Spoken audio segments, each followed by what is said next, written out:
then obviously you went back to, I think you went to the Tomcat squadron after this exchange tour. One question I want to ask, could you talk about that exchange with your squadron mates if they said, right, what's it really like? Or did it has to be still classified? So that was there was a neat transition for me. It was fun. I was able to talk about just about everything. The F-117 itself, there's a really good book called Skunk Works. Yeah. I believe I've got the book. Talks about the F-117. I thought some of the stuff in there would be classified. Apparently it's not because it got approved.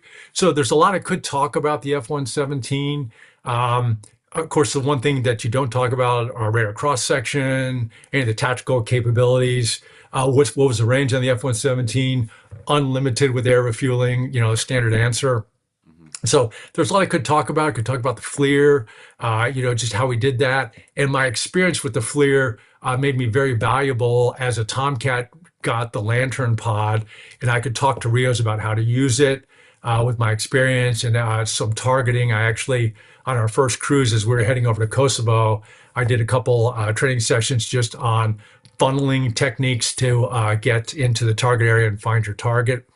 The biggest and most embarrassing thing, though, was in the Air Force, when you do touch and goes or request closed patterns. This is mostly done in the T-38. We didn't do practice touch and goes with the F-117.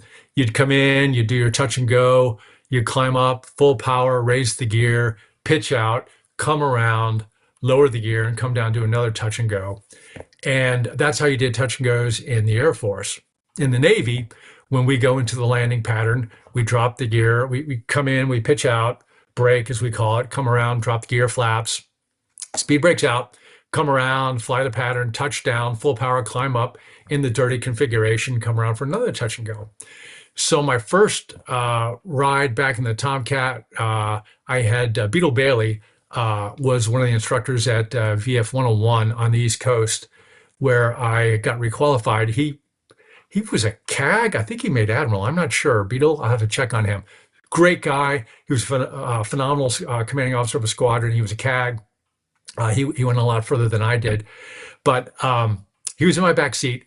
So we go out. I get familiar with the Tomcat again, pulling G's, having a great time. Come back to the break to do some touch and goes. Come in, I brake, dirty up, come down, fly the pattern, a little bit rusty flying the ball, touchdown, full power, accelerating up, gear up, flaps up. I start accelerating to about 200, 225. Beetle said, "What you doing?" I said, "Aha." I said, "I'm just going to assume everybody saw that and not just try to explain myself away." So I throttled back, put up the speed brakes, lowered the gear, lowered the flaps, turned downwind before Tower could yell at me. And I came back around and said, "Okay, that's one Air Force habit I got to drop right away." Yeah.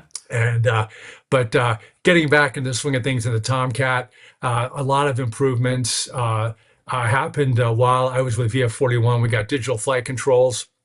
Of course, the big thing in the Tomcat was direct lift control. We started getting that at the tail end of VF-111, where you could actually kill a little bit of lift with the thumb wheel, which is a story about the Hornet later on, because the Tomcat would tend to bolter as you got in close. You had a little bit of power, and you got a little bit of ground effect, and the Tomcat would float. So you could just simply roll that thumb wheel. The spoilers, which were up, would come up a little bit more and kill a little bit of lift and come back down and help you counteract that little floating sensation in close so you didn't bolter. So that was great, but a bad habit pattern for the Hornet. And that was great. Getting digital flight control systems was great because we finally got an autopilot that worked. Got the Lantern pod with the GPS. The Tomcat was really ready to go out there and do some effective combat work with our Hornet brothers, dropping bombs and doing a lot of work out there.